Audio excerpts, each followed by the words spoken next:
Et elle nous raconte des histoires toujours vraies, toujours scrupuleusement vérifiées. Même le 1er avril.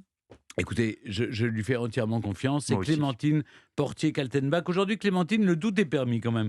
C'est que vous nous parlez du premier homme de l'histoire de l'humanité, Qui un n'est pas géant. Adam. Oui, oui, on l'a retrouvé dans le sol américain et cette affaire, a surgi dans les années, de grandes polémiques entre darwinisme et théologie. Parce que le livre de Darwin, L'origine des espèces, est publié en 1859 et ce géant, on le trouve en 1868-69. Alors à l'origine de cette histoire, un riche marchand de cigares, George Hull, et il est en vacances chez sa sœur dans l'Iowa et dans cette bourgade, eh bien, les distractions sont plutôt rares. Alors le malheureux, pour passer le temps, il en est réduit à aller écouter le révérend Turk, un évangéliste. Et devant une assemblée extrêmement exaltée, Turk raconte un passage de la Genèse dans la Bible où il est question de géants ayant jadis vécu sur Terre. Et c'est exact, cette histoire figure effectivement dans la Genèse. Alors Hull, tout d'un coup, se lève et demande au révérend, mais quelle taille au juste, mon révérend, faisaient ces géants? Entre 10 et 12 pieds, répond le pasteur avec aplomb, alors qu'évidemment, rien de tel n'est précisé dans la Bible. Alors, comme Hull sent que la salle désapprouve sa question, il est au milieu d'une assemblée très fervente, qui est convaincu que oui, le pasteur dit la vérité, ça lui donne l'idée d'un beau canular. Quelques jours plus tard, il achète dans une carrière de pierre un énorme bloc de gypse, environ 4 mètres sur 1 mètre 30. Il le fait transporter à Chicago et remiser dans une grange chez un ami. Il engage ensuite un tailleur de pierre et un sculpteur à qui il demande: fabriquez-moi un beau géant nu. 4 mois plus tard, ce bel homme nu de 3,16 m et pesant dans les 1360 kilos est terminé. L'exécution est absolument parfaite, hein.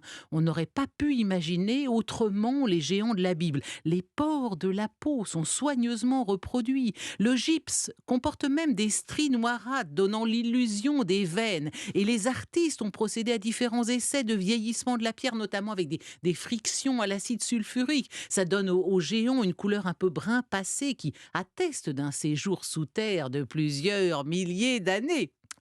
Le tout est emballé dans une grande caisse estampillée machinerie et le géant est discrètement acheminé jusqu'à la ferme d'un cousin de Hull, Willard Neville, près du hameau de Cardiff, dans la vallée d'Onondaga.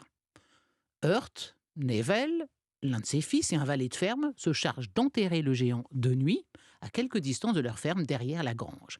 Le sol est nivelé, semé de trèfles, il n'y a plus qu'à attendre.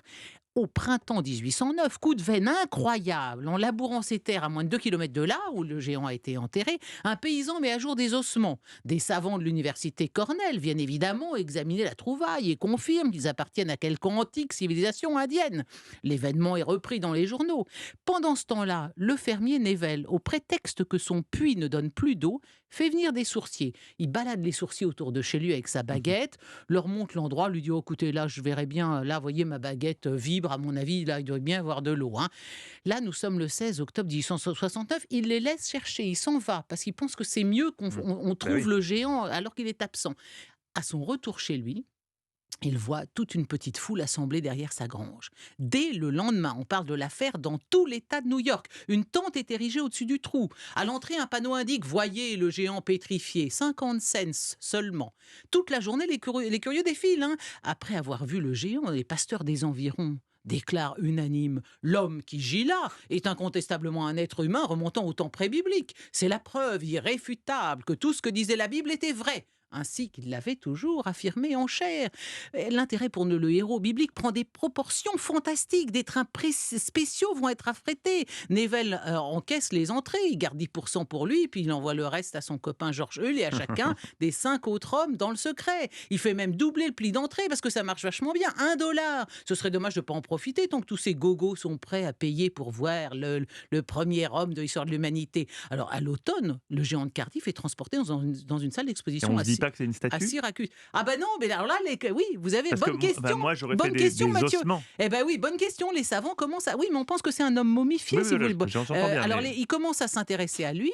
2 illustres professeurs de Yale, spécialistes des fossiles et un chimiste mondialement connu, expertisent le géant et décrètent qu'il s'agit d'un homme préhistorique fossilisé. mais non. Puis des savants adoptent le géant comme preuve de leur théorie sur les origines de l'humanité, naturellement. Un seul y voit clair dans toute cette histoire, le docteur Andrew White. Il déclare que c'est une statue de gypse d'époque contemporaine, mais ça n'intéresse personne, parce qu'évidemment, l'histoire est trop belle. Barnum propose $10 000 à Hull pour son géant. Et comme Hull refuse, parce qu'il a compris que c'était quand même la bonne affaire, ce géant, et Barnum fait faire un faux géant. Donc il y a le faux, Le faux le faux. vrai faux et le faux faux complètement. Et tous les deux vont gagner $100 000.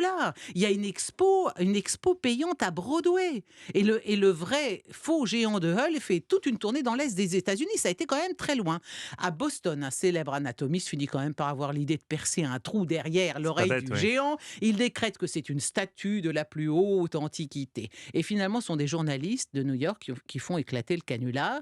Ils remontent jusqu'à Hull, qui leur dit toute la vérité. Mais il ne sera jamais inquiété parce qu'il n'a jamais proféré aucun mensonge, ni enfreint aucune loi. Qu'est-ce que vous voulez lui dire? Vous avez le droit d'enterrer un géant dans votre jardin à Tiron-Gardet si vous voulez mettre le géant de Cardiff. Alors les gens continuent à aller voir ce géant. Hull gagna $100 000 de plus et pendant 30 ans encore, il fit recette dans des fêtes foraines. Et puis finalement, en 48, le géant de Cardiff a été acheté par l'Association historique de l'État de New York et récupéré par le Farmers Museum de Copstone, où il se trouve encore aujourd'hui et où des gens, à l'heure où nous On peut le parlons, voir. payent encore pour venir le voir. Ça doit plus être $1, ça doit être plus cher maintenant encore.